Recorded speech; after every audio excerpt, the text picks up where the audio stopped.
Yes, klabu ya Simba imefanikiwa kuandika historia. Klabu ya Simba imefanikiwa kuvuka. Klabu ya Simba imefanikiwa kuwanyamazisha wale ambao walikuwa hawaamini kwamba klabu ya Simba itafuzu kwenda kucheza nusu finali ya kombe la shirikisho tangu mwaka 1974, ikiwa ni mara ya mwisho kwa klabu ya Simba kuweza kucheza nusu finali ya michuano ya kombe michuano ya CAF. Leo hii mwaka 2025 klabu ya Simba wanaweza kuirudia historia hiyo na wanafuzu mbele Al Masry ambao kwenye mchezo wa kwanza klabu ya Simba wakiwa nchini Egypt walitota mabao 2-0, lakini leo hii wakiwa kwenye dimba la Benjamin William Mkapa klabu ya Simba inalipa kisasi kwa kuweza kushinda mabao 2-0, mabao hayo yakiwekwa kimiani na Elim Panzu, lakini pia goli lingine likiwekwa kimiani na Steven Dese Mukwala ambaye ameuziwa leo hii Imani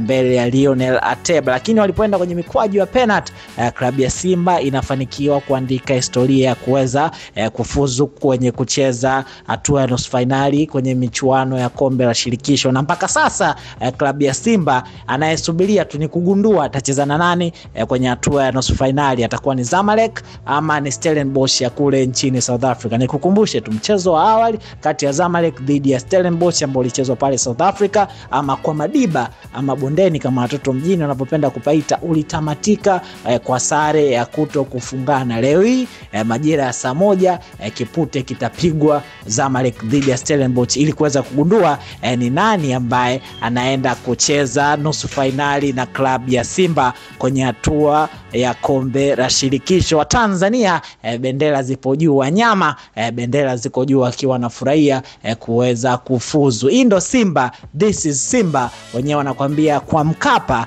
hajawahi kutoka mtu.